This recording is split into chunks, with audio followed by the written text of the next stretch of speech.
पहले गुरुदेव माता जी को याद करें और गायत्री महामंत्र हमारे साथ साथ। ओम भूर्भुवः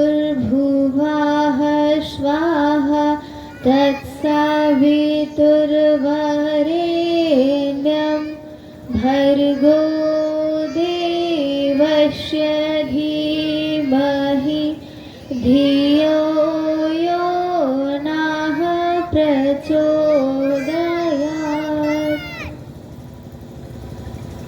आप सभी को प्रणाम।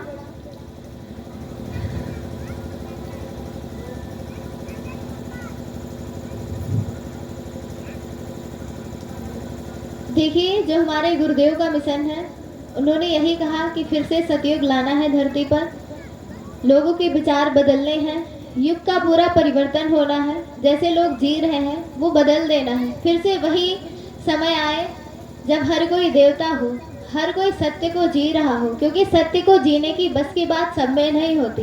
क्या हम सभी सत्य को जी पाते हैं?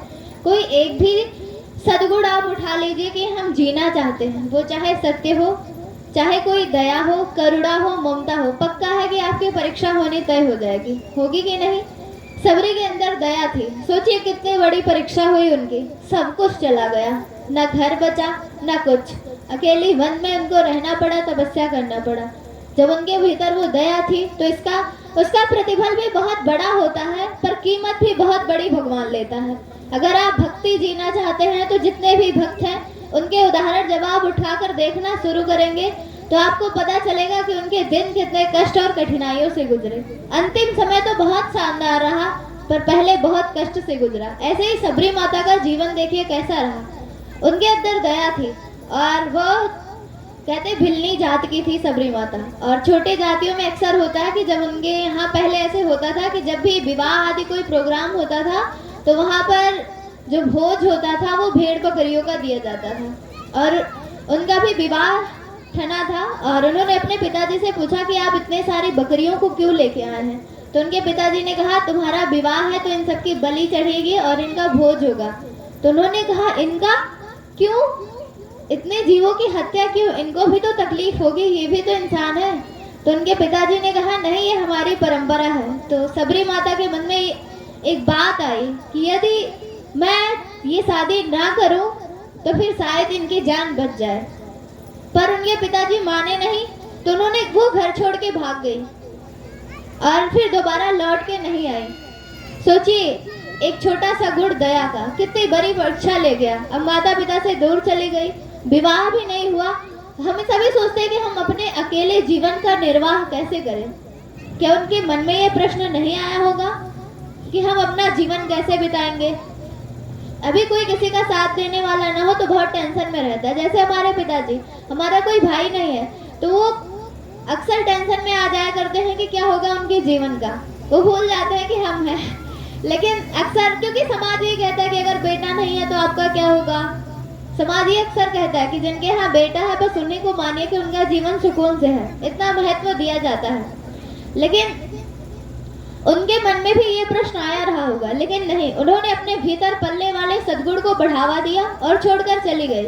और जब कोई त्याग करता है ना तो ईश्वर उसकी सहायता स्वयं करते हैं, उसके मार्गदर्शन के लिए स्वयं आ जाया करते हैं। और उनको ऋषि मुनि मिले, उन्होंने कहा कि जब आपके अंदर इतनी भावना थी, इतना प्रेम था जीवों के लिए, इतनी दया थी, तो याद रखना एक दिन आपसे मिलने भगवान आएंगे। और उनकी बात ये सत्य हुई, माता से मिलने भगवान आए। जिन भक्ति की हम बात करते हैं नवधा भक्ति, उसकी पहली शिक्षा यदि भगवान राम ने किसी को दी तो माता सबरी को दी और वो धन्य हो गई। एक छोटी सी जाति की सबरी आदिवासी रही होंगी, वहां से निकलने वाली आज विश्व विख्यात हो गई, भगवान राम में समा गई। कैसे हुआ? एक छोटा सा गुण, दया का गुण। इसीलिए हम सभी ये जो बच्चे हैं या फिर जो भी गायत्री परिवार का कार्यक्रम होता है उसमें चिल्ला चिल्ला के यही बात कही जाती है, अपने भीतर के सद्गुण को बढ़ाइए, अपने भीतर करुणा पैदा करिए, ममता पैदा करिए, दया पैदा करिए। और जिस दिन ये पैदा हो गया हम मानव से महामानव बन जाएंगे। हमारी माता जी का जीवन आप सभी जानते होंगे कि यदि रात को 2 बजे भी कोई आ जाता था उनके घर तो बिना खाना खिलाए वो उसे सोने नहीं देती थी। रात को 2 बजे अगर कोई आया मेहमान, उसको बैठाती, कहती भैया थोड़ा देर आराम कर लो, खुद जाती अकेले चूल्हे पर खाना बनाती, रोटियां पकाती, गरम गरम उसके लिए लेकर आती। एक बार ऐसा हुआ कि एक लोग गुरुदेव के दर्शन करने के लिए आए, और जब वो आए तो बहुत रात हो चुकी थी, और उनका एक जानने वाले हरिद्वार में थे, पर वो शांति कुंज से बहुत दूरी पर थे। वो गुरुदेव से मिले और बातचीत हुई। फिर वो बोले, अच्छा मैं अब चलता हूँ गुरुदेव जी। तो गुरुदेव बोले, क्यों जा रहा बेटा, भोजन करके जा। तो उन्होंने कहा, नहीं, रिश्तेदार के यहाँ कर लूंगा। तो गुरुदेव ने कहा, भोजन अपने घर किया जाता है, रिश्तेदारों के घर नहीं। गुरुदेव हर किसी को अपना मानते थे, इसीलिए गुरुदेव बार बार कहते थे कि आप सभी हमारे अंग अवयव हो। जैसे अपने अंगों का हम ख्याल रखते हैं बराबर, आँख कान नाक हाथ, कहीं भी चोट लग जाए तो तुरंत मरहम पट्टी करते हैं, वैसे गुरुदेव गायत्री परिवार से जुड़े हर एक परिजनों का उसी तरह ख्याल रखते हैं। उनको जरा भी तकलीफ होती है तो गुरुदेव को तकलीफ होती है। ऐसी करुणा, ऐसी संवेदना के धनी हमारे गुरुदेव माता जी थे। तो देखिए जीवन कितना प्रकाशित है। लगभग हम लोग कहते हैं कि 14 करोड़ लोग गायत्री परिवार से जुड़े हैं, पर यदि एक व्यक्ति 5 लोगों को भी जोड़ा होगा तो 500 करोड़ से अधिक लोग गायत्री परिवार को जानने वाले हैं। यदि इतने लोग गायत्री परिवार को जानने वाले, इतना बड़ा मिशन खड़ा हुआ। अभी आप एक परिवार को, एक गांव को जोड़ के देखिए, आप जोड़ पाते हैं? हमारे गांव में प्रधान जी होते हैं, उनसे क्या पूरा गांव खुश होता है?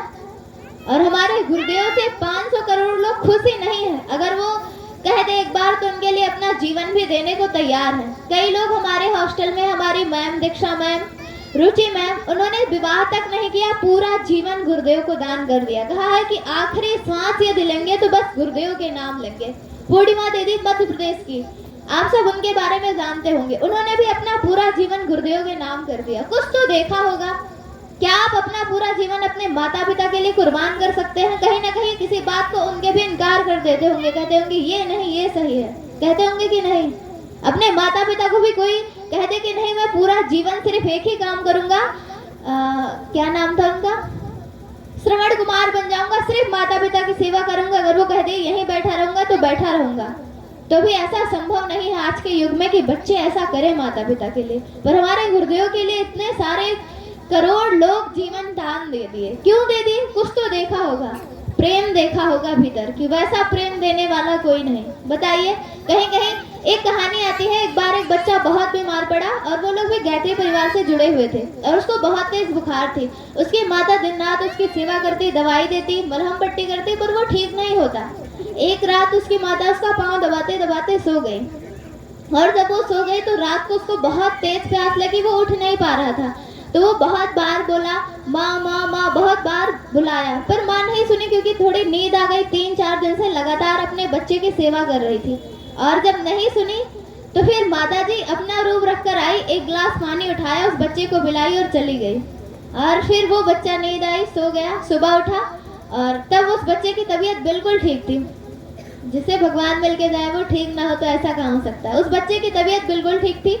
सुबह उसकी माँ उठी और बोली, बेटा कैसा है?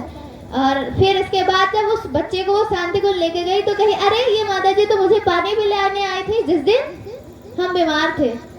देखिए, जहाँ माता पिता भी चुप कर देते हैं, वहाँ भी गुरुवर माताजी, जिन भगवान को आप मानते हो, पहुँच जाते हैं। बस हमारे भीतर वो भाव होना चाहिए। तो ऐसा ध्यान रखने वाले गुरु से हम लोग जुड़े, हम लोग का बहुत बड़ा सौभाग्य है। तो हम लोग का जो मिशन है वो अच्छाइयों को फैलाने का मिशन है। आपके अंदर कोई सद्गुण है, मान लीजिए एक छोटा सा गुण है कि आप अपने माता पिता से कभी जुबान नहीं लड़ाते, उनकी हर एक बात मानते हैं, तो यकीन मानिए कि हर कोई ऐसा नहीं है।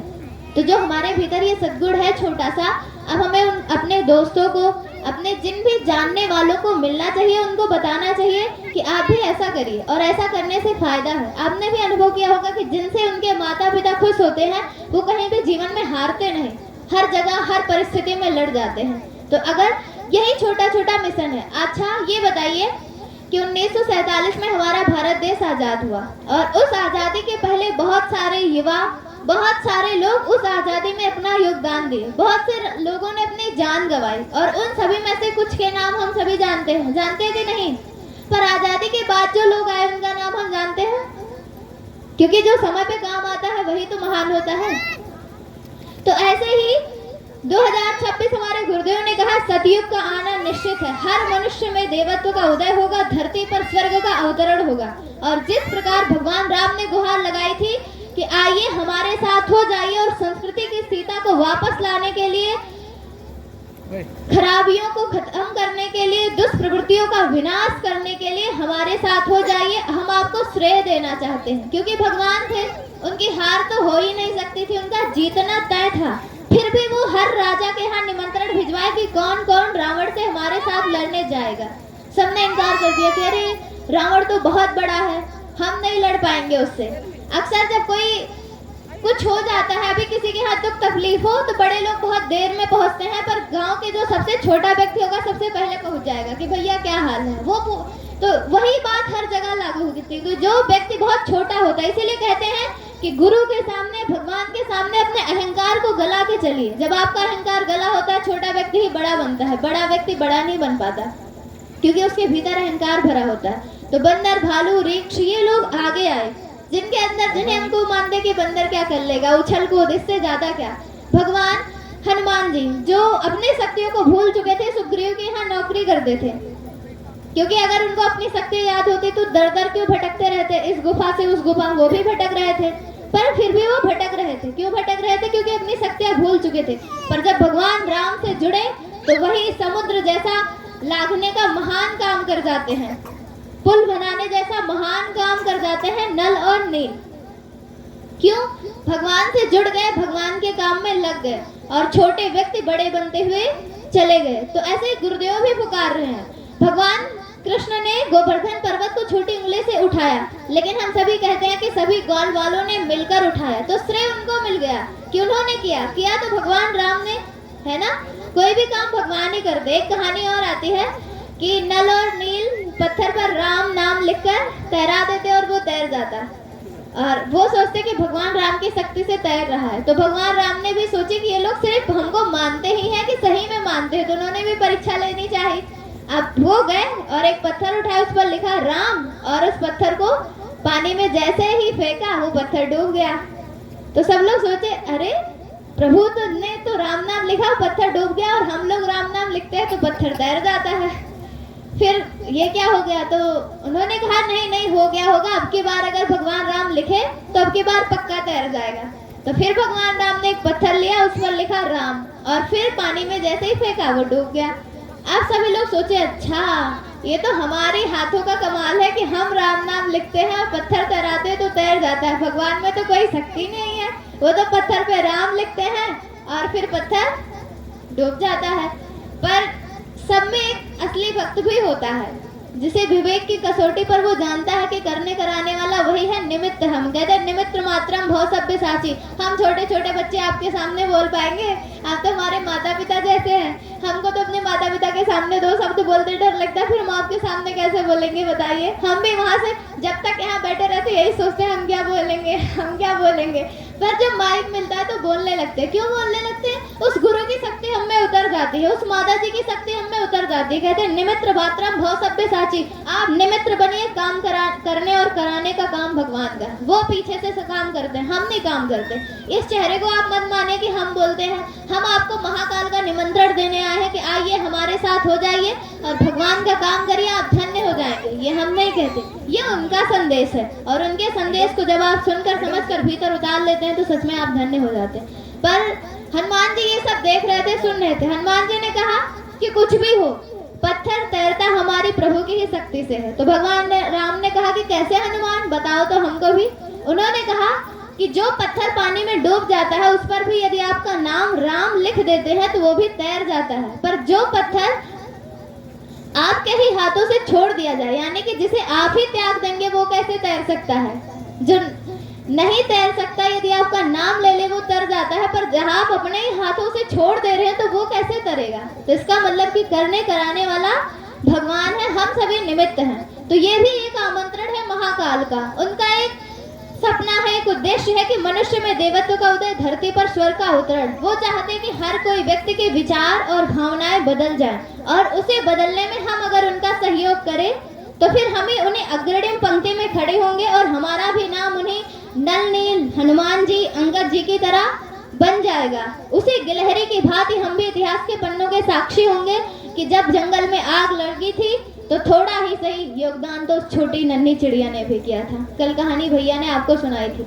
तो उस नन्ही चिड़िया का किरदार निभाने के लिए यहाँ आमंत्रित किया गया है। कल उन सभी विषयों पर चर्चा की गई कि समाज में कौन कौन सी कमियां हैं, कौन कौन सी खराब परंपराएं आ गई हैं जिससे हमारा चिंतन सब कुछ बिगड़ चुका है।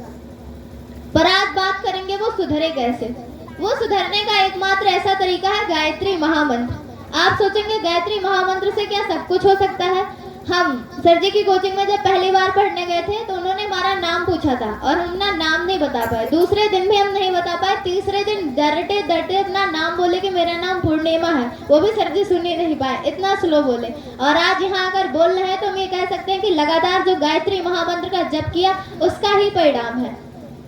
गायत्री महामंत्र का जप करने से सारी चीजें होती हैं और ये चीजें डॉक्टर भी मानने लगते हैं। आपने एम्स का नाम सुना होगा, जहाँ रिसर्च होती है। जो पढ़े लिखे हैं उनको पता होगा कि सबसे बड़ा रिसर्च सेंटर एम्स होता है, वहाँ चीजों की रिसर्च की जाती है। तो वहाँ 200 व्यक्तियों को बुलाया गया। उन 200 व्यक्तियों से एक प्रशिक्षण कराया गया कि जो 100 लोग होंगे वो रोज 108 बार गायत्री महामंत्र का जप करेंगे और जो बाकी के 100 लोग हैं वो नहीं करेंगे। वो जैसे अपना जीवन जीते हैं सामान्य जीवन वैसे ही जिएंगे, पर वो बाकी के जो 100 लोग हैं उनको अपने जीवन में परिवर्तन करना होगा। उनको रोज गायत्री महामंत्र का जप करना होगा। हमारी बात तो नहीं मानते पर एम्स की बात मानेंगे ना, वैज्ञानिकों की बात तो माननी पड़ेगी। फिर इसके बाद उन्होंने ये, आप गूगल पे भी सर्च करके देख सकते हैं क्योंकि प्रमाण बहुत जरूरी होता है। वैसे बातें कह दी जाए तो लगता है नहीं बस ऐसे ही कह दिया होगा, कहने ही दिया है, तथ्य और तर्क के साथ है। जब 1 साल बाद उसका रिजल्ट निकाला गया तो पता चला कि उनकी बौद्धिक क्षमता उन 100 लोगों से बहुत अधिक बढ़ चुकी थी। उनके भीतर उनसे अधिक उत्साह और उमंग भर चुका था। कार्य करने की क्षमता उनसे अधिक कई गुना आ गई। अभी हमें देखिए, सुबह से हमको एक भी मिनट आराम करने का मौका नहीं मिला है और फिर भी लग रहा है हमारे चेहरे पे कुछ भी थकान सा नहीं लग रहा होगा। क्यों? क्योंकि उस गुरुदेव का जो महाबल है, गायत्री मंत्र की जो शक्ति है, जो आत्मबल है, वो भीतर से काम करता है। और आपको ये भी नहीं पता होगा कि बहुत सारी बीमारियां भी हमको हैं। ऐसी स्थिति में हमको हॉस्पिटल में होना चाहिए था, फिर भी यहाँ है। हमको भी कई बार हमको चीज़ों पे बहुत जल्दी विश्वास नहीं होता। आप हमको प्रभावित करना चाहे नहीं कर पाएंगे क्योंकि हम तुरंत तर्क हमको चाहिए होता है कि कैसे होता है। सर जी भी बहुत दिनों तक लगातार उन्होंने हमको समझाया। हम सर जी से बहुत क्वेश्चन करते थे, वो जब तक उसका जवाब ना दे दे, हमको संतुष्ट ना करते, हम कभी मानते नहीं थे। हम कहते थे नहीं, हमको नहीं भरोसा, ना विश्वास है। पर जब करने लगे और वो चीजें खुद में दिखी, इम्प्रूवमेंट हुआ, जब हम करने लगते हैं और परिणाम आना शुरू होता है तब हमको भरोसा होता है। तो इसीलिए वो जब करके देखा गया, परिणाम आना शुरू हुआ, तो आज हम ये भरोसे के साथ कह सकते हैं कि जब आप गायत्री महामंत्र का ज्यादा नहीं, बस 15 मिनट जप करिए, आप अपने में बदलाव देखेंगे। बहुत सारी चीजें छोड़ना आसान नहीं होता, पर जब हम गायत्री महामंत्र का जप करने लगते हैं तो उनको अंदर से बल मिलता है। क्यों मिलता है? क्योंकि वो सूर्य का मंत्र है। भगवान सूर्य प्राण के देवता है। कहा जाता है कि जितने भी चीजें हैं वो सभी भगवान सूर्य की ऊर्जा से ही पोषित होती हैं। आप चाहे वृक्षों को देखिए, वो अपना भोजन कैसे बनाते हैं सबको पता है, फोटोसिंथेसिस यानी प्रकाश संश्लेषण के माध्यम से, यानी सूर्य की ऊर्जा से। तो जब सूर्य की ऊर्जा से ही जीवन चल रहा है, प्राण चल रहा है, तो फिर हम इसे वैज्ञानिक ढंग से क्यों नहीं समझते कि उसी की वजह से हमारा जीवन है। और यदि हमें अपने भीतर प्राण की वृद्धि करनी है तो फिर सूर्य का ध्यान करना आवश्यक हो जाता है। पहले के जमाने में ऋषि मुनि ध्यान किया करते थे और ध्यान के माध्यम से उनके भीतर ज्ञान का उदय होता था और उस ज्ञान को पूरी दुनिया के सामने रखते थे और लोगों को जीवन जीने का ढंग सिखाते थे और महान बन जाते थे, ब्रह्म ऋषि हो जाते थे। आज सभी ऋषियों के नाम हम जानते हैं, पर वैसा हम भी बन सकते हैं। हमारी माता जी ने गायत्री महामंत्र की नित्य साधना की और आप देखते होंगे कि उनका शरीर थोड़ा भारी है, फिर भी उन्होंने जो काम किया वो शायद अद्भुत और अनोखा वैसा कार्य किसी ने नहीं किया होगा। जितनी भी नारियां आज आपको मंत्र बोलते हुए दिखाई दे रही हैं, वे उन्हीं का परिणाम है, क्योंकि वो आगे आई और उन्होंने कहा नारी पीछे नहीं रह सकती। लोग कहते हैं कि नारियों को गायत्री महामंत्र का जप नहीं करना चाहिए। अरे भाई, इतनी बुद्धि हमारी कहाँ खो जाती है कि माँ भगवती की आराधना, जो खुद को हम एक नारी के रूप में प्रदर्शित कर रहे हैं और नारी को ही कह रहे हैं कि नारी को गायत्री मंत्र नहीं करना चाहिए। नारी के कोख से एक पुरुष जन्म लेता है और फिर कहता है नारी को ही गायत्री मंत्र करने का अधिकार नहीं है। तो हम सोचते हैं कि नहीं, जरूरत है सद्बुद्धि की, है ना क्वेश्चन? अच्छा, कि नारी के ही कोख से जन्म लेकर फिर कहते हैं नारी को गायत्री मंत्र करने का अधिकार नहीं है, उसे मंदिर में आने का अधिकार नहीं है, वो अपवित्र हो जाती है। ये सब हमारी सारी चीजें मन में आती कैसी हैं? कभी कभी कहते हैं नारी तो अबला होती है। अरे भाई, वो जितना दर्द सह के आपको जन्म देती है, उस आधार पर उसे आप अबला कहते हैं? आप उसका आधा भी सह ले तो हम आपको मान जाएंगे। ये रिसर्च हुआ था वैज्ञानिकों के द्वारा कि एक जितना दर्द एक नारी सह सकती है उतना पुरुष कभी नहीं सह सकता। बस नारियां अपने आप को दीनहीन मान लेती है, इसलिए वो कमजोर रहती हैं, पर्दे के पीछे छिपी रहती हैं और चीजों को सहन करना जान जाती हैं। पर यही नारी कभी कभी विकृत रूप में सामने आती है, तब लगता है कि नहीं, ये बहुत गलत कर रही है। अगर उसकी भावनाओं को सम्मान दिया जाए, नारी किसी चीज की भूखी नहीं होती, सिर्फ सम्मान की भूखी होती है। आप सभी को पता होगा। ज्यादा अगर घर का सारा काम आप करते रहें और आपसे कोई प्यार से बोलता रहे, तो आप ये नहीं चाहेंगे कि आपको भी बाहर जाने को मिले, आप ये नहीं चाहेंगे कि आप भी आईएएस और डॉक्टर बने।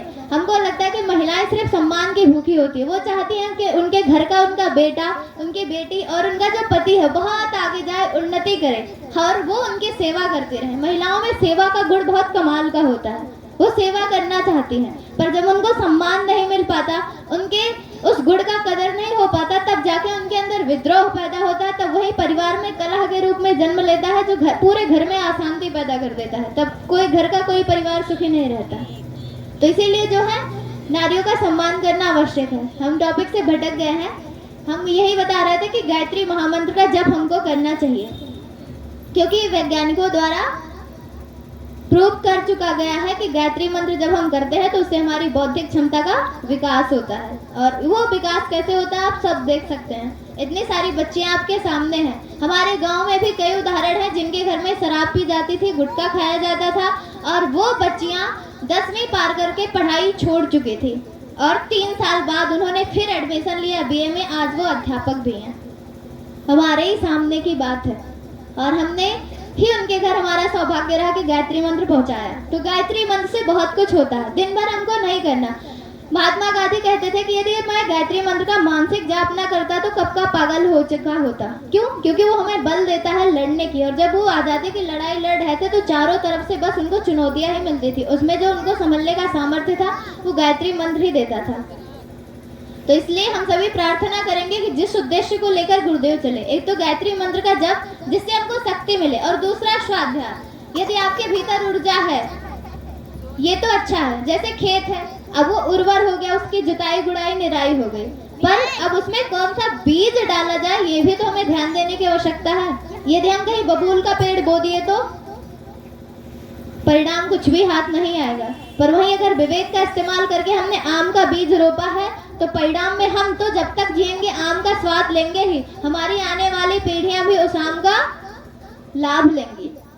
तो इसीलिए कहा गया है कि गायत्री मंत्र का जप और स्वाध्याय नियमित करिए। हमारे गुरुदेव कहते थे बिना भजन भोजन नहीं और बिना अध्ययन शयन नहीं। वो जब तक रोज नित्य अध्ययन नहीं करते थे तब तक सोते नहीं थे।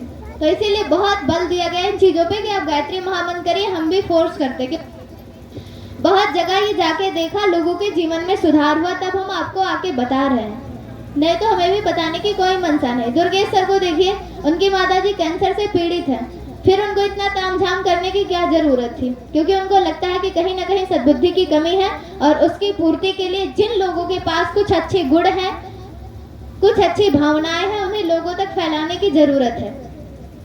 और इसी से प्रार्थना के साथ हम भी प्रार्थना करेंगे कि आप आइए और गुरुदेव से जुड़िए, माता जी को समझिए, और आप भी यही काम करिए कि लोगों में अच्छाइयाँ फैलाइए। क्योंकि यदि आज आप नहीं साथ होंगे तो 10 साल बाद जब आप किसी को जाएंगे कि भैया हम आपको गायत्री मंत्र सिखाना चाहते हैं, कुछ अच्छी बातें बताना चाहते हैं, तो कहेंगे नहीं हम तो सुधर चुके हैं, हमको पहले ही ये सब चीजें मिल चुकी हैं। फिर आप भगवान का काम नहीं कर सकते। इस बार भगवान महाकाल का यही काम है, युग परिवर्तन। युग परिवर्तन का अर्थ क्या है? लोगों की भावनाएं और विचार को बदल देना, फिर से सतयुग जैसी परिस्थितियों को लाना। तो ऐसे गायत्री महामंत्र का पारस हम सभी को मिला है, तो हम सभी वास्तव में धन्य हैं। और एक और कहानी आती है कि कैसे हम सभी कहते हैं ना कि विज्ञान को लेके चलो और अध्यात्म दोनों को लेकर चलना बहुत आवश्यक है। क्यों? आप सभी ने नाम सुना होगा विक्रम साराभाई का। किसने किसने सुना है? विक्रम साराभाई। हम जब इंदिरा गांधी प्रधानमंत्री थी तब के समय के वो बड़े वैज्ञानिक थे, परमाणु विभाग के, कि परमाणु बम जो भी बनता था वो उनके ही निर्देशन में बनता था। वो उसमें काम करते थे। देश के इतने बड़े वैज्ञानिक, अब आप सभी को बताने की जरूरत नहीं कि परमाणु बम में क्या कार्य करता है, वो तो आप सभी जानते ही होंगे। उस समय वो वैज्ञानिक थे, विक्रम साराभाई। और एक बार वो एक तालाब के किनारे एकदम बढ़िया सूट वूट पहन के टाई वाई लगा के गीता पढ़ रहे थे। और वो वैज्ञानिक तो थे ही, साथ ही साथ एक यूनिवर्सिटी में प्रोफेसर भी थे, तो पढ़ाने का काम भी करते थे। अब गीता पढ़ रहे थे तो थोड़ी देर बाद उन्हीं की यूनिवर्सिटी का एक छात्र आया और देखा कि हाँ, आप जैसे लोग भी गीता पढ़ते हैं तो हमारा देश कहाँ जाएगा, क्योंकि उसको ये नहीं पता था कि उसके प्रोफेसर साहब हैं जो आगे चलकर उसको पढ़ाएंगे। उसको ये नहीं पता था। और उनसे कहा कि आप गीता पढ़ रहे हैं, सोचिए आप जैसे लोगों की सोच भी इतनी छोटी है कि गीता पढ़ते हैं। अरे विज्ञान पढ़िए, साइंस पढ़िए, फिजिक्स, केमिस्ट्री, मैथ पढ़िए। तो उन्होंने कुछ कहा नहीं, बस चुपचाप अपना अध्ययन करते रहे, क्योंकि जब हम कोई सदग्रंथों का अध्ययन करते हैं तो हमको एकांत चाहिए होता है, बड़े शोरगुल में पढ़ा नहीं जाता, आप सभी जानते होंगे। तो भी तालाब के किनारे एकांत में पढ़ रहे थे। थोड़ी देर बाद एक लाल गाड़ी आई और उनके बॉडीगार्ड भी आए और उनको कहे चलिए साहब। वो लड़का चौंक गया, किनको मैं कह रहा था ये क्या कर रहे हैं, गीता उता क्या होता है, ये क्यों पढ़ रहे हैं, और अब इनको साहब ये है कौन। तब उसको पता चला कि वो विक्रम साराभाई हैं जो वैज्ञानिक हैं और उनके यूनिवर्सिटी के प्रोफेसर हैं। तो उसके मन में जिज्ञासा थी, आप गीता क्यों पढ़ते हैं। तो उन्होंने कहा कि यदि गीता नहीं पढ़ेंगे तो जैसे विज्ञान हमने बनाया है, विज्ञान का जनक कौन है, मानव ना, विज्ञान मानव ने बनाया, पर मानव को किसने बनाया, भगवान ने। तो जब हम उसको भी समझेंगे और इसको भी समझेंगे तभी हमारी गाड़ी संतुलित रूप से चल पाएगी। तो विज्ञान और अध्यात्म दोनों का समन्वय होना बहुत जरूरी है। तब उस बच्चे को समझ में आई। आप सभी को क्या पता है कि एपीजे अब्दुल कलाम हमारे देश के महान वैज्ञानिक भी गीता पढ़ा करते थे। क्यों? क्योंकि मन का संतुलन भी बहुत जरूरी है। आज परमाणु बम तो बन गए, आपको पता होगा कि 2 देश पिछले 2 साल से आपस में लड़ाई कर रहे हैं। अब वहाँ की जनता का क्या हाल होगा ये तो भगवान जाने, बेचारे भूखे नंगे घूम रहे होंगे, कोई तो तड़फ रहे होंगे। क्यों? क्योंकि उनका देश लड़ रहा है। जब 2 घर आपस में लड़ाई करते हैं तो वहाँ खाने पीने की भी किल्लत हो जाती है। तो उनके घर में वहाँ भी उन 2 देशों में भी हुई रही होगी। आप सोचिए सद्बुद्धि होता तो फिर क्या लड़ाइयाँ होती? बिल्कुल नहीं होती। तो फिर हमारे देश के जब इतने बड़े बड़े वैज्ञानिक ये कह रहे, अभी जल्दी ही एक स्टेटमेंट आया और वेंकटेश्वर शर्मा जो अभी इसरो में काम करते हैं, वहाँ के चीफ कोऑर्डिनेटर हैं, आप सभी सर्च करके पढ़ लीजिएगा, वो प्रेमानंद जी के पास आए। अब सोचिए उतने बड़े वैज्ञानिक को एक संत के पास आने की क्या जरूरत थी। प्रेमानंद जी तो संत है, आप सभी जानते हैं। फिर उनके पास वो क्यों आए? क्योंकि जरूरत होती है। एक तो भौतिक खुराक होती है इंसान की, एक आध्यात्मिक खुराक होती है जो आत्मा की पुकार होती है, उसको भी कुछ चाहिए होता है। और वो जो चाहिए होता है वो महापुरुषों के संग से ही मिलता है, गुरुदेव के सत साहित्य में मिलता है, रामचरितमानस जैसे महान ग्रंथों में ही मिलता है, गीता जैसे ग्रंथों में ही मिल पाता है। तो वही भाव, वही प्रेरणा लेकर आए और उन्होंने कहा प्रेमानंद जी से कि जहाँ विज्ञान खत्म होता है वहाँ से अध्यात्म शुरू होता है। इसे समझने के लिए हमें बहुत बड़ा स्तर चाहिए होता है। तो सोचिए इतने बड़े बड़े वैज्ञानिक जब इन चीज़ों को मानते हैं तो हम जैसे जब आप इन चीज़ों को ठुकरा देते हैं तो फिर पतन के गर्त में गिरने लगते हैं। नहीं तो आज हमारे देश के युवाओं का ये हाल ना होता। अभी ये बच्ची बता रही थी कि श्रेया के घर के आगे अभी पिछले साल या उसके पहले साल डीजे का तेज वाइब्रेशन हुआ और बड़े पापा शायद को एक्सपायर कर गया, है ना। आपकी इनकी छोटी बहन ये बता रही थी, हाँ हार्ट अटैक आ गया, सॉरी एक्सपायर नहीं करे पर उनको हार्ट अटैक आ गया। सोचिए जब हम जानते हैं कि ये चीजें हमें इतना नुकसान करती हैं तो फिर हम इन चीजों को क्यों अपनाए रखते हैं? क्या जरूरत है इसे बजाने की? और इसे बजाने से हमें कौन से चीज मिल जाती है? क्या मिलता है इसे बजाने से? सुकून मिलता है, शांति मिलती है, हमारे जीवन में उन्नति होती है, हमको धन लाभ होता है, कुछ ऐसी चीजें होती हैं, हमारा बौद्धिक स्तर बढ़ जाता है। क्या ऐसा होता है? नहीं। फिर भी हम ये बजा रहे हैं। क्यों बजा रहे हैं? क्योंकि दुर्बुद्धि छा गई है। थोड़ी देर के सुख और सुकून के चक्कर में अपना पूरा भविष्य बर्बाद कर देते हैं। हम सभी जब कुछ अच्छी चीजें खाते हैं तो बाजार में बहुत सारी तली भुनी चीजें आ गई तो हमारा मन घर के सात्विक खाने यानी कि दाल चावल रोटी में मन नहीं लगता, तो हमारा मन करता कभी समोसा खाएंगे, फुल्की खाएंगे, टिकिया खाएंगे, चाउमीन खाएंगे। इन सब में और मैगी बना के खाने में ज्यादा आनंद आता है। आज तो वो आनंद मिलता है और हम खा भी लेते हैं। सोचिए 10 साल बाद हमारे शरीर की क्या हालत होगी। हम वैसे ही काम कर पाएंगे 14-14 घंटा, 12-12 घंटा, और जीवन है अगर तो पड़ेगा। ये मानते कि नहीं? आप मानते?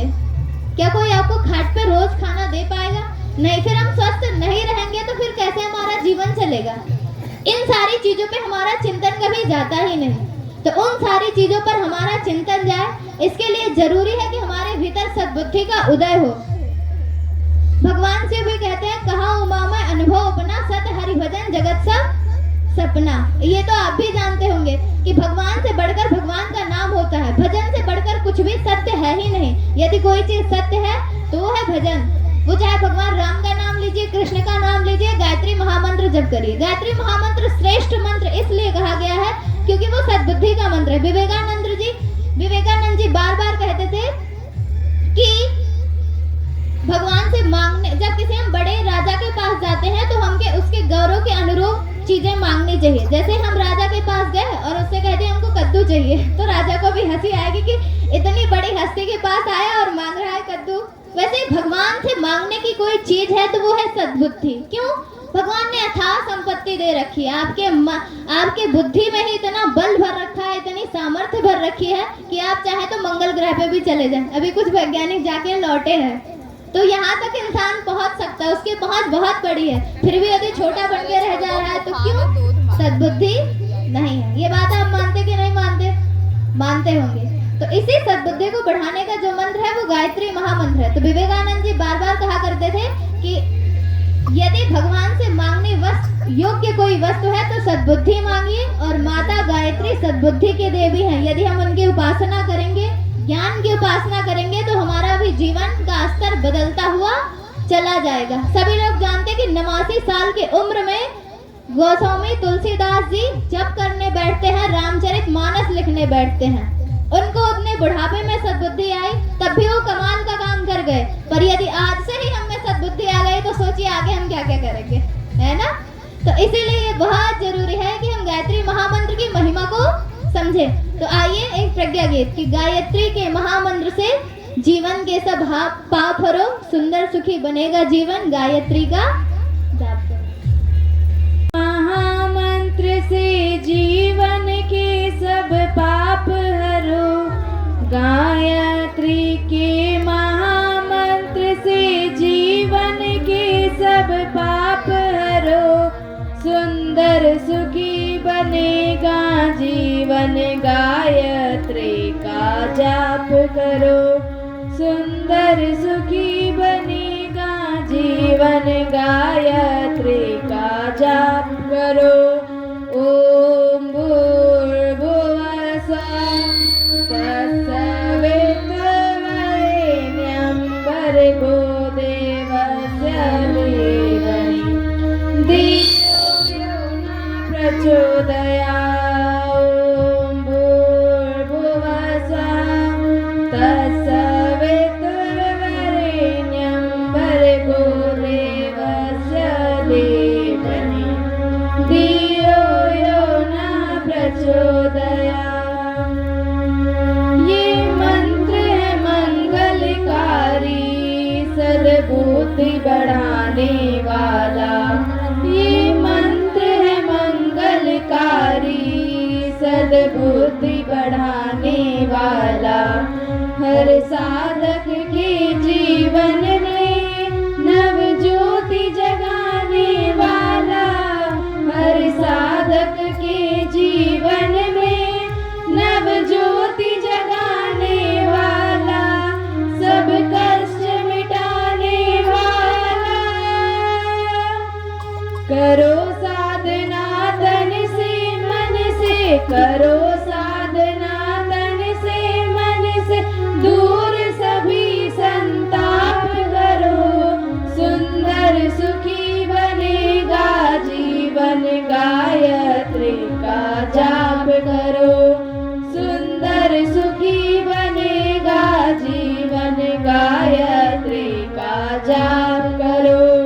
ओम भूर्भुवः स्वः तत्सवितुर्वरेण्यं भर्गो देवस्य धीमहि धियो यो न प्रचोदयात्। ओम भूर्भुवः स्वः तत्सवितुर्वरेण्यं भर्गो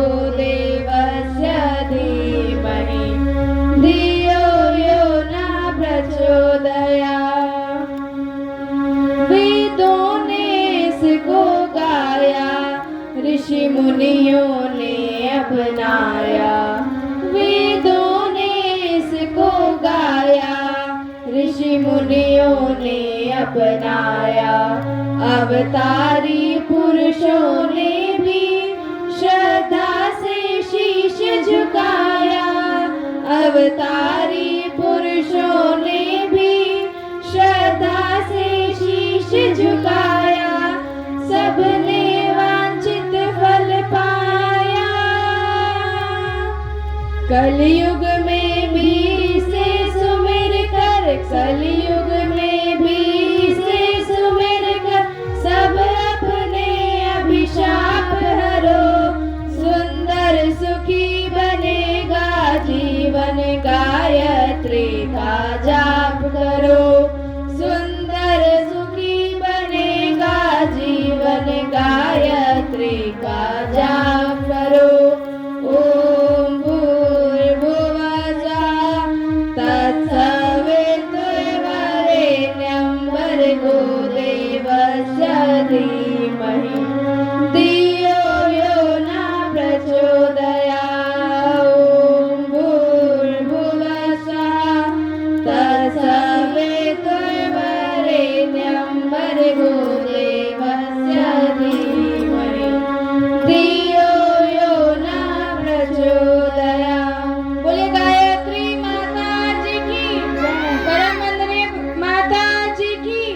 है कि एक धातु को जमीन से निकाला जाता है, उसे 100 बार तपाया जाता है, तब जाकर वो कहीं सोना बनता है, कुंदन बनता है। आप सभी जानते हैं जब किसी चीज की प्रक्रिया तपने की होती है तब जाकर वो निखर जाता है। निखार तब से ही आता है। कोई व्यक्ति यदि कोई लक्ष्य निर्धारित कर ले कि हमको IAS बनना है तो 2 साल उसको तपना पड़ेगा। कैसे तपना पड़ेगा? उसे रिश्तेदारी में पड़ी हुई शादी छोड़नी पड़ेगी, अपने सिलेबस पर ध्यान देना पड़ेगा, उसे दिन भर घूमना छोड़ना पड़ेगा, दोस्तों से ज़्यादा बात करना छोड़ना पड़ेगा, अपने सिलेबस पर ध्यान देना पड़ेगा, कड़ी मेहनत करनी पड़ेगी, 8-8, 9-9 घंटे पढ़ाई करने पड़ेंगे। और ये पढ़ाई तपस्या से कम नहीं होती, क्योंकि कहा जाता है विद्यार्थी जीवन तपस्या का जीवन है। यदि कोई व्यक्ति तपस्या न करे तो फिर वो ज्ञान का अर्जन नहीं कर सकता। तो ऐसे ही गायत्री महामंत्र तप से होता है। जब आप गायत्री महामंत्र करते हैं तो आपके भीतर वो तप आता है, वो प्राण आ पाता है, जिससे आप जीवन में आगे बढ़ पाते हैं, कुछ अच्छा कर पाते हैं। हम सभी चाहते हैं कि हमारे घर में सुसंस्कारी आत्माओं का जन्म हो। आप सभी डॉक्टर चिन्मय पांड्या जी का नाम सुने होंगे, जो देश विदेश में जाते हैं, जिनके ज्ञान का कोई और छोर नहीं। यदि उनको एक छोटे से बच्चे से भी बात करनी हो तो बड़ी सहजता से करते हैं, और देश के सबसे बड़े राष्ट्रपति, प्रधानमंत्री या किसी वैज्ञानिक से भी बात करनी हो तो वो हिचकिचाते नहीं। यहाँ से लेकर भारत के धरती से लेकर यूनेस्को, अमेरिका और ना जाने कितने देशों में वो जाकर अपनी भारतीय संस्कृति को आगे बढ़ाते हैं। किस बल पर बढ़ाते हैं? अपने भीतर छुपे हुए प्राण के बल पर, तप के बल पर। गांधी जी देखने में बड़े दुबले पतले थे, पर उनके भीतर का प्राण ही था जो पूरे देशवासियों को इकट्ठा करके अंग्रेजों के खिलाफ लड़ाई लड़ने को मजबूर कर दिया। तो हम सभी देखने में कैसे भी हो, पर यदि हमारे भीतर प्राण होगा तो हम कार्य कर पाएंगे। और वो प्राण आता है कि जब हम किसी से जुड़ जाते हैं। सोचिए, एक नाला बहुत गंदा होता है, पर वही नाला जब गंगा जी में समाहित हो जाता है तो हम भी उसे गंगा जल मानते हैं। मानते हैं कि नहीं? मानते हैं। क्यों मानते हैं? क्योंकि उसने अपना समर्पण गंगा जी में कर दिया, इसलिए मानते हैं। तो वैसे ही हमको जब अपना समर्पण भगवान को हम कर देते हैं तो हम कितने भी तुच्छ प्राणी क्यों न हो, वैसे ही महान बनते हुए चले जाते हैं। आप इसे कीटक पतंगे को देखते होंगे कि जब वो दीपक के समीप जाता है तो फिर उससे जल जाता है, पर जब वो उसको समर्पित कर देता है तो वह प्रकाशित हो उठता है, उसके भीतर भी वो चिंगारी जल जाती है। तो उस चिंगारी को जलाने का काम है वो गायत्री महामंत्र करता है। हमारे गुरुदेव ने भी कुछ नहीं किया, बहुत दिन तक सिर्फ गायत्री महामंत्र का जप किया, और उसका परिणाम आप देख सकते हैं 3200 पुस्तकों के रूप में। आज उनसे बड़ा लेखक धरती पे कोई नहीं। पूरा विश्व ये मानता है कि जितनी पुस्तकें पंडित श्रीराम शर्मा आचार्य जी ने लिखी उतनी किसी ने नहीं लिखी, और जितना काम उन्होंने कर दिया हम सभी सपने में भी नहीं सोच सकते। इतना बड़ा परिवार क्या हम चला सकते हैं? इतना विराट गायत्री परिवार, सोचिए 2 परिवार चलाने में भी खटपट होती रहती है, और इतना बड़ा परिवार किस बल पे चलता है? उनके तपस्या के बल पर, उनके जप के बल पर। तो हम सभी भी ऐसा करें तो बहुत अच्छा होगा। क्योंकि गायत्री मंत्र अपारस है। भगवान रामकृष्ण परमहंस जी कहा करते थे कि मैं लोगों से कहता हूँ बड़ी बड़ी साधनाएं करने की अपेक्षा है कि आप छोटे से गायत्री महामंत्र का जप कर लीजिए, आपका भला हो जाएगा। इतनी सामर्थ्य इसमें। कैसे है? उदाहरण के रूप में मध्य प्रदेश की पूर्णिमा दीदी का जीवन रखना चाहेंगे। एक छोटी सी बिटिया आदिवासी अंचल में उसका जन्म हुआ, जहाँ छपरे के मकान होते हैं, और उस गांव के हर एक घर में शराब बनती भी थी, बेची भी जाती थी, और उस हर घर के हर लोग पीते भी थे, सब होता था। पर उसके अंदर कुछ अलग तेज था। किसी किसी के अंदर बचपन से ही दिखाई देता है कि वो अलग निखरता है। फिर वो जिस स्कूल में पढ़ती थी वहाँ पढ़ाई अच्छी नहीं होती थी। फिर वो सोची कि जब हम यहाँ अच्छी पढ़ाई नहीं पढ़ते हैं तो क्यों ना थोड़ा दूर जाकर पढ़ें, क्योंकि उनका आदिवासी गांव था तो वो जंगल के करीब पड़ता था, और जंगल पार करके जो स्कूल था वो ज़्यादा अच्छा था, वहाँ ज़्यादा पढ़ाई होती थी। और जब किसी विद्यार्थी के भीतर पढ़ने की ललक होती है तो बाधाएं नहीं देखता। उनके भी भीतर वही ललक थी, और 9th क्लास में एडमिशन लेने के लिए वो वहाँ गई। माता पिता मना कर रहे थे, फिर भी वो नहीं मानी और चली गई। एडमिशन हो गया। अब उसे रोज स्कूल जाना पड़ता था अकेले, क्योंकि गांव की सारी बेटियां गांव में ही पढ़ती थी, पर वो शहर के बाहर जाके पढ़ती थी। तो जब अकेले जाती तो रास्ते में बहुत सारे शराबी मिल जाते और गालियां देते हुए, न जाने गाली गलौज करते हुए। तो उनको बहुत बुरा लगता, वो डर जाती कि मैं अकेले कैसे जाऊंगी। अब ये समस्या आ गई। गायत्री मंत्र जब कोई करता है ना, तो फिर समस्या तो बहुत सारी आती है, पर समाधान भी तुरंत निकल के आता है। तो समस्या बड़ी थी कि नहीं थी? आपका एक तो पढ़ाई का मन, इतना जुनून, और दूसरी बात आपको रास्ते में ऐसे लोग मिल जाए जो आपको जाने न दे। फिर सोचा, वो घर आई, रोने लगी कि माँ हमको पढ़ना है। उनकी माँ भी शायद बहुत पढ़ी लिखी रही होंगी, कितना उनमें सद्बुद्धि रहा होगा, कितनी विवेकवान रही होंगी कि उन्होंने कहा बेटा ये तो ठीक है, अपने पूरे गांव के हर घर में शराब बनती भी है, बिकती भी है, पर अगर आप चाहें तो बंद करवा सकती हैं। तो उन्होंने कहा सही में माँ? तो बोली हाँ, कोई तो एक खड़ा होना चाहिए इसके विरुद्ध कि ये चीजें खराब है तो बंद हो। जैसे हम सभी जानते हैं कि कितनी सारी चीजें खराब हैं, पर यदि किसी के भीतर इसी में से दुर्गा प्रकट हो गई, काली प्रकट हो गई, तो उन चीजों का विनाश तय है। बेटियों के अंदर वो सामर्थ्य होता है कि जहाँ सारी शक्तियाँ चूक जाती हैं, देवता भी दुर्गा शक्ति का आवाहन करते हैं, तब वो आती हैं और महिषासुर मर्दनी बन के महिषासुर नाम का राक्षस का वध करके जाते हैं। ये सभी मानते हैं कि नहीं मानते हैं? माओ में बड़ा सामर्थ्य होता है। तो फिर ऐसी शक्ति जब देवियों के भीतर जन्म लेती है तो हर कार्य होता है। शायद उस दिन उस बच्चे के अंदर भी वही शक्ति उत्पन्न हो रही थी। उसने भी सोचा ठीक है, यदि ऐसी बात है तो हम उठकर खड़े होंगे, हमें जान भी गंवानी पड़े तो कोई गिला नहीं। अच्छे कार्य के लिए यदि हम जान भी गंवा देते हैं ना, तो हमारा नाम अमर होने में आता है। ये नहीं आता कि उनका अकाल हो गया, अब वो नहीं रहे, वो स्वर्गवासी हो गए, ऐसा नहीं आता। आता है कि वो अमर हो गए। तो भगत सिंह का क्या कहा जाता है? भगत सिंह अमर रहे कहा जाता है। कभी कहा जाता है कि अब वो नहीं रहे? नहीं, अमर रहे। अब वो अमर हो गए। हम हैं तो भी हैं, और हम यदि नहीं रहे तो भी भगत सिंह रहेंगे। रहेंगे कि नहीं रहेंगे? रहेंगे। उन्होंने काम कुछ ऐसा किया, और वही भीतर वही चिंगारी उनके भीतर भी लगी।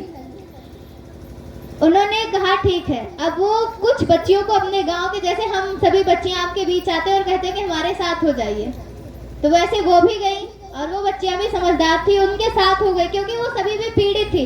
जब किसी एक प्रथा से कोई पीड़ित हो जाता है, जो बिटिया दहेज के कारण पीड़ित होगी, वो दहेज का समर्थन कभी नहीं करेगी। कि करेगी?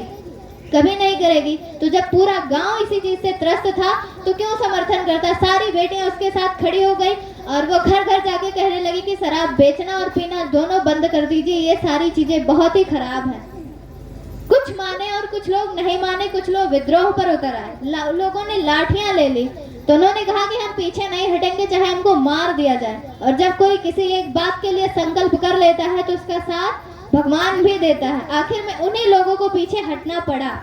और कई एक बार तो किसी ने उनको एक लाठी भी मार दी, पर उन्होंने वो भी सह ली, गांधी जी की तरह, कि काम तो हम अपना करके रहेंगे, विरोध करना हो तो कर लो।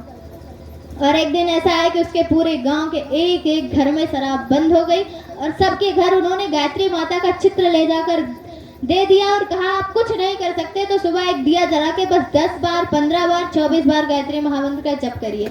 और स्वयं वो डंडा ले लेती, लाठी ले लेती, और सारी बेटियों को इकट्ठा कर करके शराब के भट्टों को जाके तोड़ देती।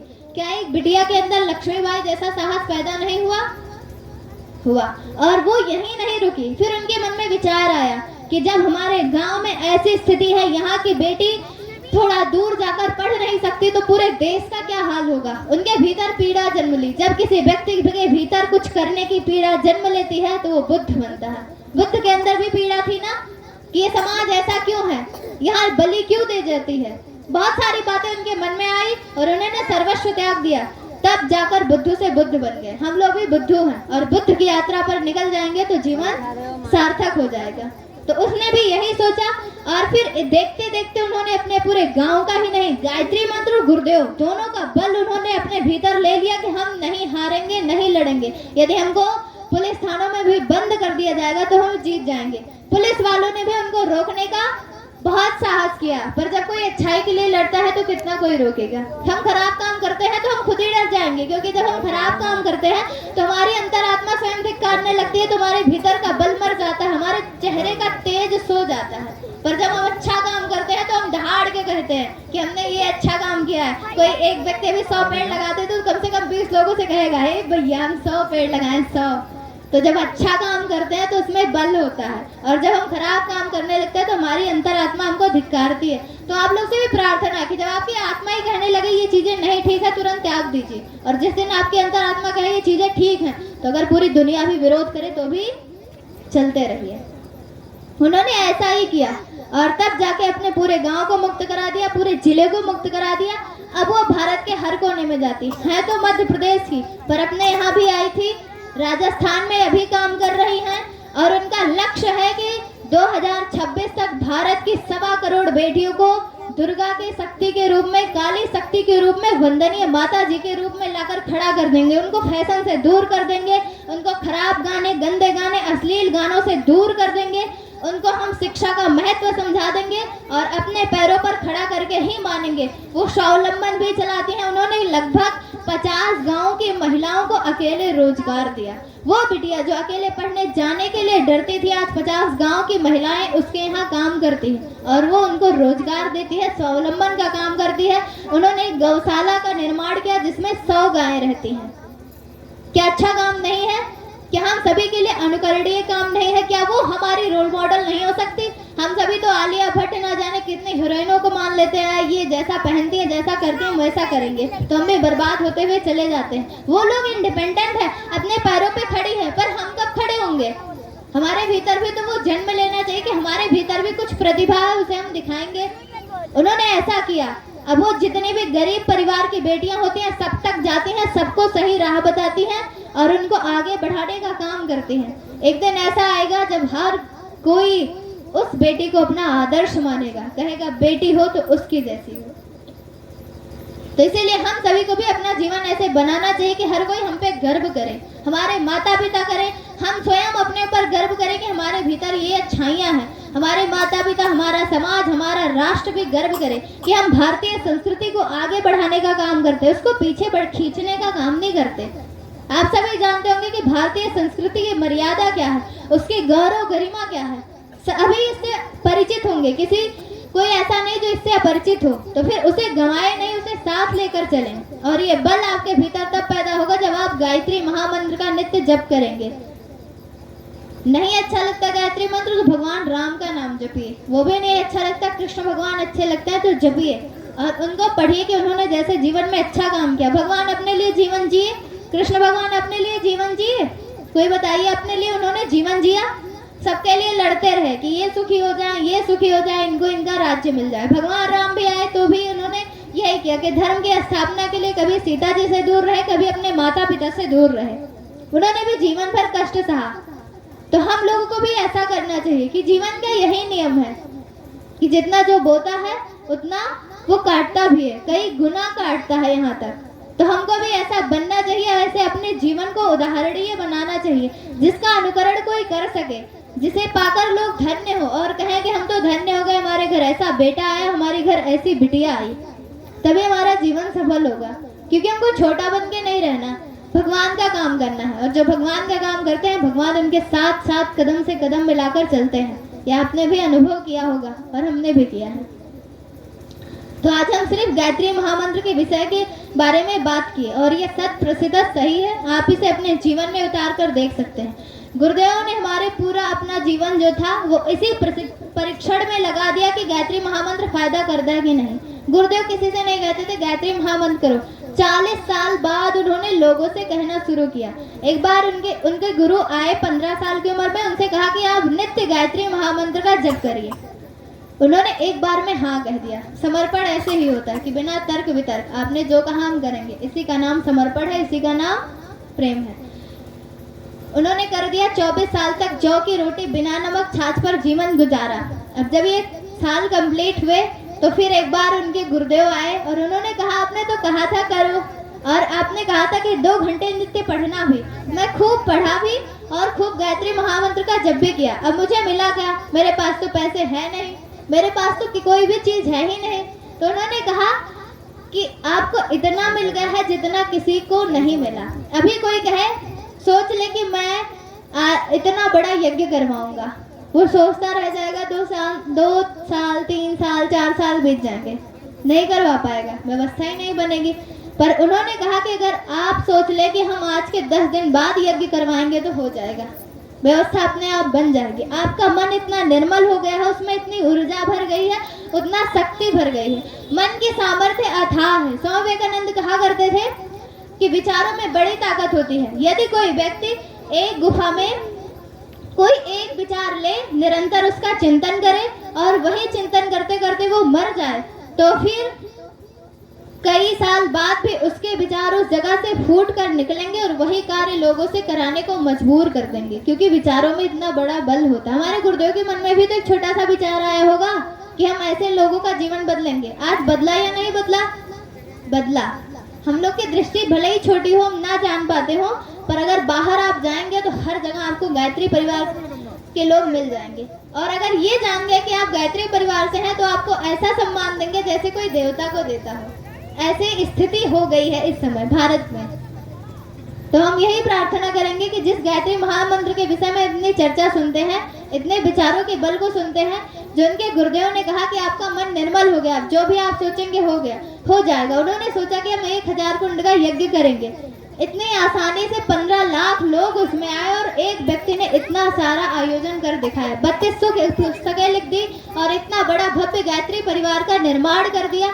उनके बेटे बेटियों के जीवन को देखेंगे तो आप दंग रह जाएंगे, जिनमें सिर्फ आदर्श भरा हुआ है, सिर्फ सत्य भरा हुआ है, सिर्फ संस्कार भरा हुआ है, सिर्फ संस्कृति भरी हुई है, जो भारतीय संस्कृति को, भारतीय मर्यादा को आगे ले जाते हैं, पूरे देश के रोल मॉडल बने हुए हैं।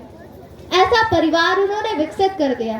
तो आप सभी भी ऐसा बने और ऐसा करें। यही प्रार्थना और यही निवेदन के साथ हम आपके बीच आते हैं कि आप भी ऐसा करिए और लोगों को प्रेरणा दीजिए, ताकि हमें कभी इस बात का ग्लानि ना हो कि हम कर तो बहुत कुछ सकते थे पर कर कुछ नहीं पाए। ऐसा होता है ना कि हम जब बहुत बाद में ये सोचते हैं कि हमारी मम्मी है, पहले उनके पिताजी उनका नाम लिखाते थे, पढ़ने में मन नहीं लगता था। हमारी मम्मी हर चीज़ में तेज है, मल्टी टैलेंटेड है, पर उनका स्कूल जाने का मन नहीं करता था। आज वो हमसे बार बार कहते हैं काश हम पढ़ लिए होते। आज भी वो, हालांकि पापा 8वीं पढ़े हैं, उनसे भी उनकी मैथ बहुत तेज है, लेकिन फिर भी वो कहते हैं कि इतना जब आज पछताती हैं। तो ऐसे हम ना पछताएं, महाकाल का काम है और उसमें साथ हो जाए और यकीन मानिए, गुरुदेव कहते हैं आप हमारा काम करिए, हम आपका काम करेंगे। जितने भी लोग इसमें गायत्री परिवार के हैं उनसे कभी पूछिए कि अपना अनुभव बताइए, आप गुरुदेव से जुड़े तो आपको मिला क्या, फिर ये बताएंगे कि ये जो जीवन है ना उन्हीं की कृपा से चल रहा है। एक अजय शक्तिपीठ के बाबूजी हैं, एक बार उनकी तबीयत बहुत ज़्यादा खराब थी और तब वो गायत्री परिवार से नहीं जुड़े थे। जब भगवान को किसी से अपना काम कराना होता है तो उसे वो चुन लेते हैं, उन्हें अपना निमित्त बना लेते हैं। और बहुत तबीयत खराब थी, मुंबई में थे और डॉक्टरों ने उन्हें मृत घोषित कर दिया गया। थोड़ी देर बाद कोई ऊपर के मंजिले से उतर कर आया, उनका इलाज करा और उनके दोस्त से कहा कि अभी जब इनको होश आएगा तो हल्का कुछ गर्म दूध पिला देना। वो हमसे अपना अनुभव साझा कर रहे थे। अभी भी अध्याय शक्तिपीठ के बाबूजी से जाकर मिलिए, पूछिए तो बताएंगे। तो फिर इसके बाद उनको होश आया, पिलाया गया। तो उन्होंने बताया कि एक बाबा जी आए थे और उन्होंने उनकी तस्वीर दिखाई कि ये ऐसे बाबा जी थे। फिर कई साल बाद उनको हरिद्वार आए तो शांति कुंज जाने का मौका मिला। वहाँ जब गए तो सबको पीले पीले कपड़े में देखे, तो वो तो जटाजूटधारी सोचे कि ये क्या हो रहा है। तो वो गए और पूछे कि आप यहाँ क्या कर रहे हैं। तो उन्होंने कहा कि हम यहाँ देखने आए हैं, कोई गुरुजी रहते हैं। तो बोले हाँ, लेकिन आप ऐसे यहाँ नहीं रह सकते, आपके इतने बड़ी बड़ी दाढ़ियाँ, बड़े बड़े बाल हैं, यहाँ तो सब साधारण लोग रहते हैं। तो पता नहीं क्या उनके मन में आया, स्वभाव तो बहुत जिद्दी था, फिर भी उन्होंने दाढ़ी बाल बनवा के एकदम पीले कपड़े अच्छे से पहन लिए। फिर कहा अरे अब तो मिलवा दो अपने गुरुजी से, कहाँ हैं आपके गुरुजी। फिर जब उनको गुरुजी के पास ले जाया गया तो फूट फूट कर रोने लगे। अरे यही तो हमारी जान बचाने आए थे। उन्होंने पूछा ये कोई डॉक्टर है। तो उनके शिष्य बोले नहीं, हमारे गुरुजी तो पढ़े लिखे ही नहीं है, तो डॉक्टर कहाँ से बन जाएंगे। तो बोले इनका कोई भाई जो इनके जैसा दिखता हो वो डॉक्टर हो। तो बोले नहीं, वो भी डॉक्टर नहीं है, कोई इनका भाई नहीं है। कहे अच्छा, तो इन्होंने मेरी जान बचाई। तो उनको समझ में आ गया कोई इंसान नहीं हो सकते, ये स्वयं महाकाल है। और फिर इसके बाद उन्होंने अपना पूरा जीवन समर्पण कर दिया गुरुदेव के चरणों में। आज भी अयोध्या शक्तिपीठ बनवा रहे हैं, आप जाके वहाँ उनसे मिल सकते हैं। और उनकी उम्र 85 साल की है। अभी हमसे कोई कहे 50 किलो का वजन उठा लो तो उठा पाएंगे। मेरे आंखों के सामने की घटना है, वहाँ यज्ञ हो रहा था, गए और पूरा ड्रम पानी भरा हुआ था, लगभग उसमें एक कुंडल तो कुछ ना कुछ रखा था और एक हाथ से खींचते हुए ले आए। हम पूछे ये आपने किया कैसे। बोले मैं थोड़ी ना किया हूँ, पीछे फोटो देखती है किसकी लगी है, उनकी शक्ति का कोई और छोर नहीं। तुम सब बड़े सौभाग्यशाली हैं कि ऐसे गुरु से मिले। अब ये गुरु कहते क्या है, ये गुरु कहते हैं कि अपने जीवन में आदर्शों और सिद्धांतों को महत्व दीजिए। कोई भी व्यक्ति महान इन्हीं चीज़ों से बनता है। तो आप सभी बहुत विवेकवान हैं, हमें लगता है कि बहुत ज़्यादा, क्योंकि आप सभी दिव्य आत्माएं हैं। यहाँ हमारे गुरुदेव कहते हैं कि यहाँ वही आता है जिसे हम बुलाते हैं। तो आप सभी हमारे गुरुदेव द्वारा चयनित आत्माएं हैं, उन्होंने आपको यहाँ खींचा है, बुलाया है, तब आप आए हैं। तो जब आप इतने विवेकवान हैं तो आप देखिए आपके गांव में, आपके खुद के भीतर, आपके समाज मोहल्ले में कौन सी ऐसी चीजें हैं जो नहीं होनी चाहिए, जिनसे हमारे समाज का नुकसान हो रहा है, और कौन सी ऐसी बुराई खुद में है जिससे हमारा स्वयं का विकास रुक गया है, हमारा आत्मिक विकास। वैसे तो हम सभी जानते हैं कि कोई कुछ ना कुछ तो होता ही है। हम पूर्णिमा है, ये श्रेया है, आस्था है, दीदी है, पर हम असली में क्या है? हमारे भीतर जो ज्योति है, जो चिंगारी है, जो आत्मा है, जिसके चले जाने पर फिर ये शरीर मृत हो जाता है, वो क्या है उसे कब जानेंगे? तो ये भी गुरुदेव आपको जना देंगे।